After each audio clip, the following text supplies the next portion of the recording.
academic where you just shoot from the hip and say what you think. So obviously you have a new position soon to be really activated. Again, this is going to probably be used 20 years from now.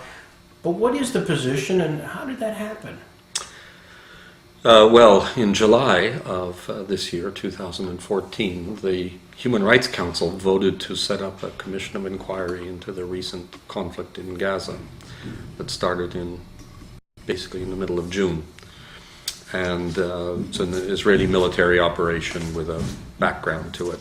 And so they voted to set up the commission, and then this is not the first commission the UN Human Rights Council has set up. They've had many of them, and as in the past, they then assigned the president of the council, who was elected annually, to constitute the commission, to appoint the commissioners. And so I was approached to see if I would be willing to serve as one of the commissioners. And then when the president made the announcement in mid-August, he announced that that he was appointing me the chairman of the commission. So that's basically how I got the job. And I don't really know about the process of how that all takes place, how the lists are prepared and how the selection is made, except to say that I understand that there is informal consultation by the president in Geneva with various missions and ambassadors, and all of the concerned parties are aware of it. So when I was appointed, of course, they consulted also with the countries that were not really very positive about the commissions. Israel obviously didn't want the commission to take place, but they're not members of the Human Rights Council. The United States voted against the commission in the Human Rights Council. They voted against the resolution that did a number of things, but also created the commission. And some of the European states, some of the other Western states abstained in it. So it was controversial. I'm talking about the resolution as a whole, because the resolution also says a lot of other things about the conflict and about Israel's behavior. And so there are debates about that. That really doesn't concern me too much, because I'm really only concerned with a few paragraphs in the resolution that create a commission.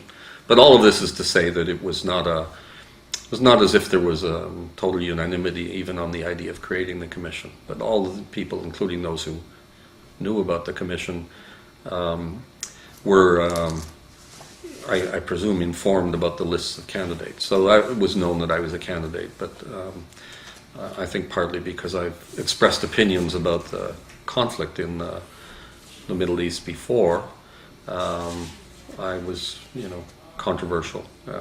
What I've said to that is that I don't think there's a human being on the planet who doesn't have opinions about the Middle East. I think if you went to someone like me, an international law professor or a specialist in International Humanitarian Law, and said, what do you think about Israel and Palestine in the Middle East? And if the answer was, it's an interesting question, I've never really thought about it, that wouldn't be a credible answer. Everybody's thought about it and everybody has opinions. And so I've had some, and I've said the test really of the required independence and impartiality is whether you are, first of all, yourself convinced that you can set that aside and are prepared to work as a starting basically with a blank sheet. So I've made that very clear, that despite opinions that I've expressed at various times, that I'm parking them at the door. And you surprised to see the New York Times, the Wall Street Journal? Your pictures all over the place. Well, there was a ferocious media reaction to my appointment in Israel itself, in the Israeli media. The international media was more, for them the story was simply the controversy about my appointment rather than trying to unhinge it. And then there was these private reactions, and in particular there was a one-page ad that you're referring to in the New York Times on page 5, which was, they say there's no such thing as bad publicity, and I've always accepted that in the past, but a full page in the New York Times and then in the Wall Street Journal, where I was sort of painted, they might as well have drawn little horns on my head and had fire breathing out of my mouth. And it was a very nasty and quite a dishonest piece of work, because it said things like, it starts saying, meet William Schabas, friend of Ahmadinejad, referring to the former president of Iran, which is just the most absurd suggestion. Earlier, a year or two ago, I was on a sort of one of these Russell Tribunal type things about atrocities committed by the Iranian regime. I mean, I'm just so far away from that it was just kind of silly. But the attacks, the way I see it, I'm a lightning rod basically I've been attracting the attention of those who don't like the idea of the Commission as a whole, and who don't like the role that the United Nations, the role that the United Nations plays in the Middle East conflict, in the sense that it's viewed as being distorted in favor of the Palestinians and against Israel. And so I just have to bear that. It's a hard job. They have these commissions of inquiry. They recently had one on North Korea, but frankly, North Korea, you go to New York or London or Paris, or for that matter Israel, and you say you're doing a commission on North Korea, and it's like you're doing a commission on the Nazis or something. It's not nobody gets angry at you or gets excited about it, and some of these commissions are like that. But when you're dealing with the Middle East and Israel and Palestine and Gaza, people are just, not only do I say everybody has an opinion about it, but they can get very, very angry and agitated about it. So that goes with the territory. And as I say, someone has to do the job. I didn't apply for it. I didn't fill out a form or anything saying I'd like the job. But I have a sense of duty, and when the High Commissioner for Human Rights or the President of the Human Rights Council of the United Nations says, "Are you available to do this? Would you do this?" My view is you have to do it unless you have a really good reason not to. And so not that I'm not looking forward to the challenge of doing it, but it brings with it a certain amount of personal pain, and I'll just have to live with that. The Netanyahu interview or comments, they've been playing that. They've been saying it. What was the context of that? Yeah, I had made, basically as I say, my views, if I had to describe them generally, and I've never made any secret about this, I've always been very, very positive about, favorable to the idea of self-determination for Palestine, Palestinian state. Of course, I've never joined the ranks of those who say that Israel shouldn't exist, or that, I accept what is the UN position to the Security Council, which is a two-state solution. I want Palestine to be a state. I think that's the solution. I had made a couple of remarks that have been focused on, that were really, I think, have been taken out of context. I was talking at one conference about the International Criminal Court, and it's the fact that as of, the remark was in 2012, it had only done cases in Africa. And so I've been very dissatisfied with that, and I think it's caused a lot of harm to the court that it's only been focused on Africa. There are various reasons for it, but part of it is that I think there was insufficient enthusiasm within the Office of the Prosecutor to go outside of Africa because of the political challenges that posed. Africa was a soft target for the International Criminal Court in its early years. And so I was reporting on a criticism of that by Archbishop Desmond Tutu of South Africa, and he had said, this is terrible, this is wrong, they shouldn't be picking on Africa. He said they should, for example, put Tony Blair in the box. And I said, well, my preference would be Netanyahu. So that was the context. It wasn't part of a big analysis about Israel. It was really more just about talking about the priorities of the ICC. So, taken in its context, I don't think this reaches the level where you say that someone has some, I can't remember the term that's used, but some prejudice against a party that makes it impossible for them to sit. In any case, Netanyahu's not a party in this. This is a commission of inquiry. There are no parties. Mm-hmm. You don't deal with the issues of independence and impartiality, I think, in the same way. Although you have to be independent and impartial, but it isn't the same as a court case where someone has said something about the accused. It's a different context. And the other comment was something I made at a conference in Cleveland that Michael Scharf had organized some years ago at Case Western Reserve University, and this was about lawfare. And it had begun with a statement from Netanyahu in the Israeli parliament, where he said there were 3 primeval threats to the survival of Israel. One was the Iranian nuclear capacity, the second was Hamas missiles, and the third was Richard Goldstone, the former prosecutor of the Yugoslavia Tribunal. And so I said, well, I don't think Richard Goldstone is a primeval threat to Israel. I said, I think actually he's probably good for Israel, and that if I had to, to say who was an individual who was a threat to the survival of Israel, it would be Netanyahu. I think that people understanding the context will realize that I'm not against the survival of Israel at all. I just was probably saying in my own way that policies adopted by Israel may in the long run be more threatening to its long-term survival than, I think that was the context. But that being said, and I realize that I've become very nervous now about saying anything because it can be sliced out of context. And I realize, as you say, this recording will sit in the archives for some years, so someone's going to have to hear the whole thing. I say that from the day I was appointed, I put all those views aside, and I get even uncomfortable trying to justify those comments because ultimately it suggests that I'm still talking about attitudes and policies about the Middle East and Israel and Palestine. I have to put them out of my mind and deal with the problems that are going to be confronted by this commission.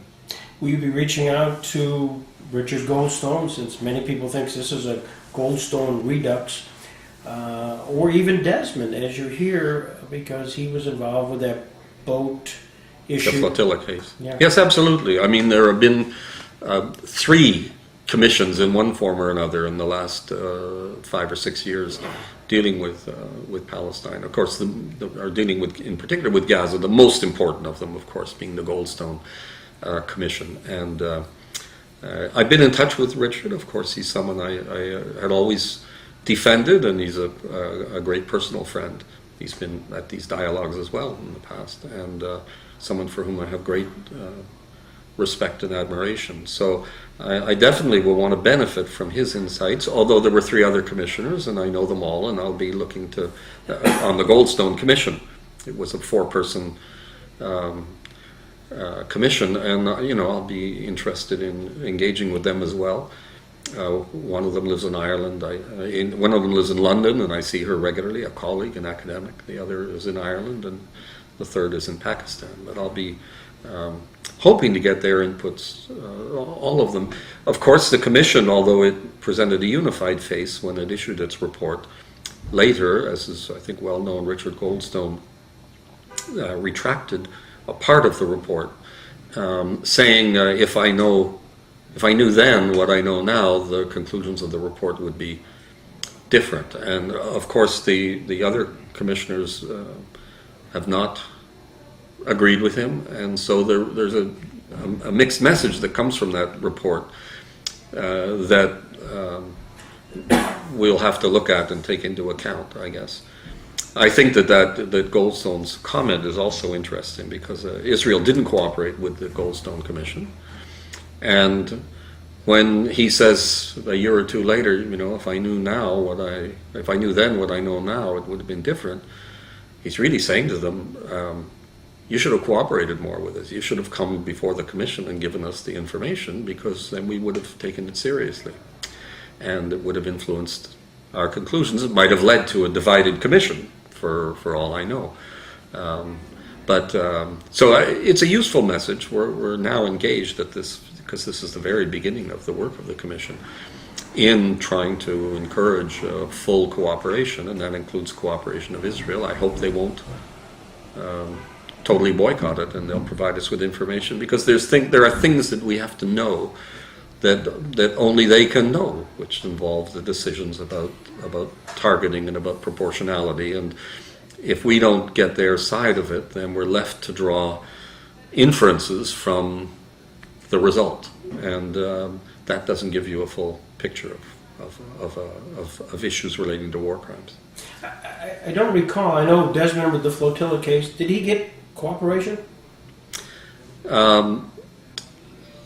I think there was some informal cooperation with the flotilla case. Really, with the flotilla case, what happened was Israel had its own inquiry, and fine. I mean, if Israel does their own inquiry into the recent events in Gaza, and the material at the inquiry is public, we'll use that too. We'll take that into consideration. Someone asked me recently, they said, well, if Israel doesn't cooperate, then you'll just have the other side of the other version. And my answer to that is, of course, that's not what we'll do. We'll gather as much information as we can. And Israel has, although they may not cooperate with the Commission, we know bits of what their position is. So they constantly explained that it was done in self-defense. They explained that the way they're waging the conflict is to take into account the minimizing civilian casualties and so on. So we have some information from them, and we have to take that into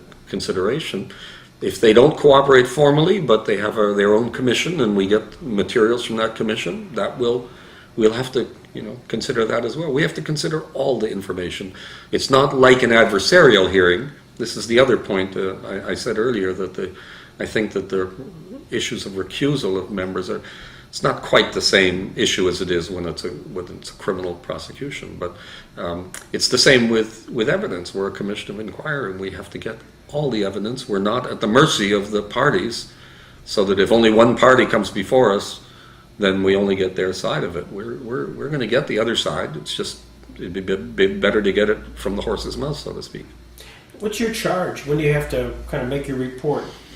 The resolution of the Commission says that the report should be completed by the March session, March 2015. So it's about 7 months, I guess. And so what happens procedurally? You've been appointed. They have to set a budget item for this, I assume, and you create staff. Do they have internal staff already, like a bureaucracy, or do you have to go out and get your own staffers? We don't have to do that part of it, really. The Office of the High Commissioner for Human Rights in Geneva operates as a kind of provides administrative backup infrastructure for the Human Rights Council. So they have a team there in the Office of the High Commissioner who are working on getting it set up. But once it is set up, then it's independent of the Office of the High Commissioner. So what they do is they prepare a proposal for a budget that then has to go to New York, to the committee there that works under the supervision of the General Assembly, and they have to vote a budget. So unfortunately, it's the month of August. It's hard. There are no meetings in August, so it'll be in early September they'll vote the budget. By then, the Office of the High Commissioner will have gone through the recruitment process, which these are public. They're on the website, and I think anybody in the world can apply for the job. Although, given the nature of it, the requirement that people be hired quickly, my guess is that most of that will be done internally within the Office of the High Commissioner, with people being seconded to that position. But I'm not sure about that. And I don't expect personally to be involved in the actual hiring and recruitment. It's a level of involvement, time-consuming, that I don't need to do. I should say this is an unpaid position as well. We're not, probably 3 or 4 months of personal labor is expected of me over the next 7 months, and for which there's no remuneration. I have a full-time job at the university, and my university is supportive of me, but some of the more practical administrative functions, if I don't need to be involved in them, I'm relieved not to. So I don't think in the hiring of the personnel I'll really be involved in that part. Perhaps I'll be consulted. And then we'll have a team. I think the proposed budget calls for about 7 professionals who will work more or less full-time for the Commission then over the next 6 or 7 months. And we'll have an initial meeting in Geneva. Then we're to do some field trips. I think they budgeted for about a month in the field. The idea would be that we'd go to the battlefield, so to speak, to go to Gaza and also to go to Israel. But this is all dependent on being allowed to get in there. It's important to a degree, but I can see on Skype or Google Map, I can see bombed out buildings. In a way, just being able to go and have access to the ground, I don't know is going to be very important. I think perhaps for military experts, they may want to see bomb sites and things because they can tell things about it. But I can't personally. I don't have the expertise for that. So when we talk about access, for me, it's not so much being able to get into the territory as it is to get the cooperation of people who are involved in the conflict, parties to the conflict, combatants from various sides and factions. And so that's more important. Being able to get into the airport in Tel Aviv and drive around Israel, I mean, I've been to Israel many times, I'm happy to do that, but I want to get into the Department of Defense and talk to the people there. That's the important part. One of our guests tonight and this week is Prince Zaid. Does his role at all overlap with what you'll be doing? I think that the role of the commission itself is independent. And once we have an independent staff, we're independent of the High Commissioner.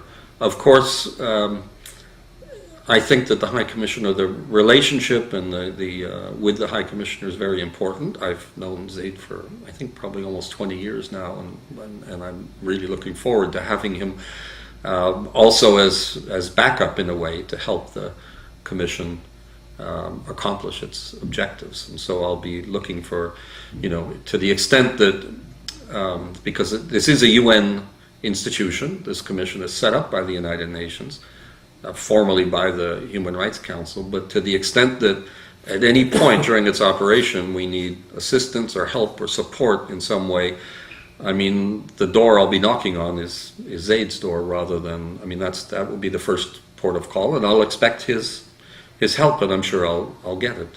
I'm sure I'm also very aware of his great skills at the diplomatic level. These are skills I don't really have. I'm an academic, and I'm known for being undiplomatic, if anything. I mean, polite. I don't mean in the sense of being rude, but for speaking my mind, and maybe sometimes a little too much. And Zaid has that wonderful experience and knowledge that I'll cherish any advice he can give me to help me steer through what is an absolute minefield diplomatically.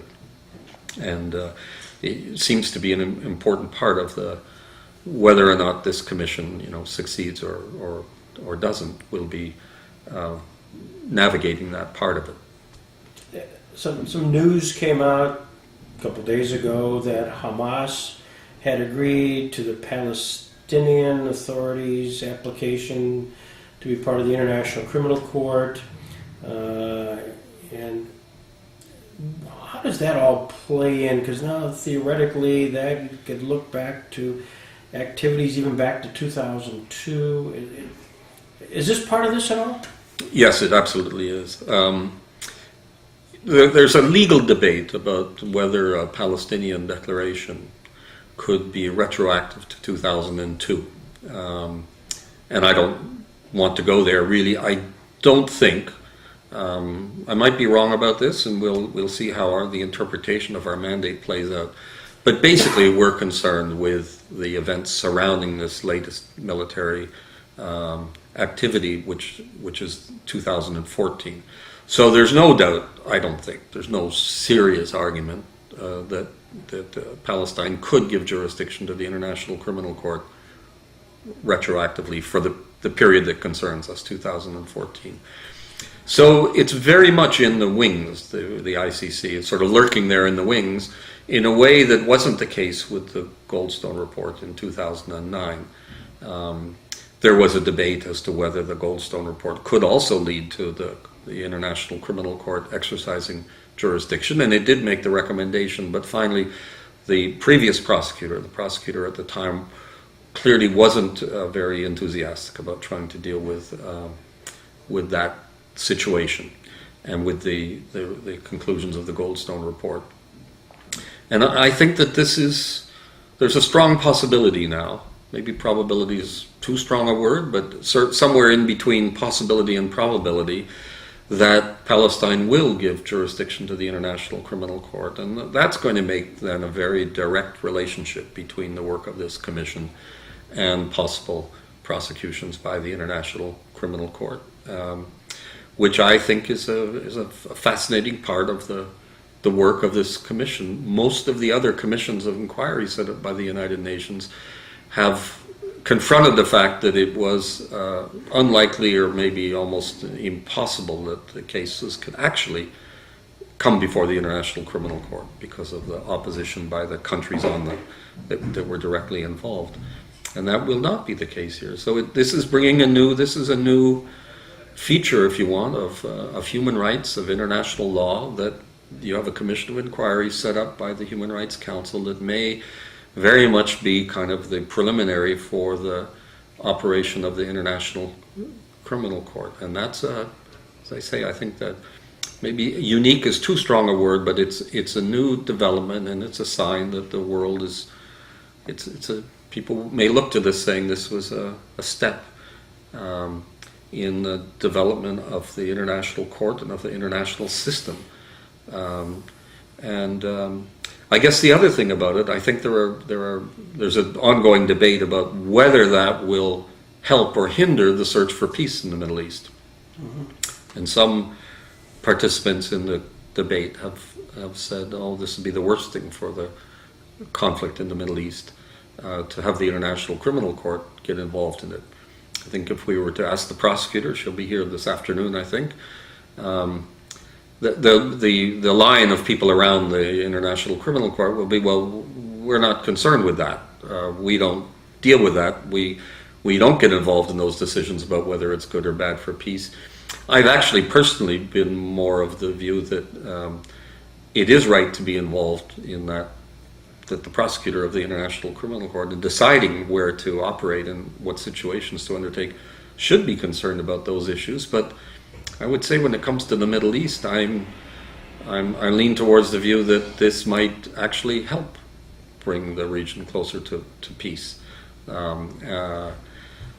Certainly the absence of the International Criminal Court so far in the region, well, you can't say that it hindered the search for peace, because there is no peace. It just seems to be an intractable problem. So maybe we should be trying other things instead of being afraid of them. And I think international justice might actually be a component of this. It might help to unlock this. I'm mixing my metaphors now, but the enigma of peace in the Middle East, which sooner or later has to come. It happens everywhere else in the world.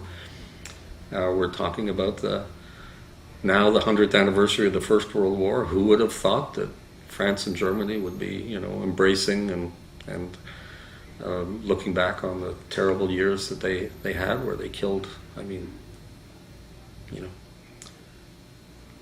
order of magnitude of loss of human life of the young men of Germany and France 100 years ago. That is, even the conflicts in the modern world pale in significance to that, just huge. And so, but people 100 years ago might have said, we'll never make peace, but they did. And I'm confident it has to happen, but it'd be better if it happened sooner rather than later. Maybe this will contribute. I hope it does. If it contributes even in a tiny way, I'll go to my grave a happy man, having participated in that.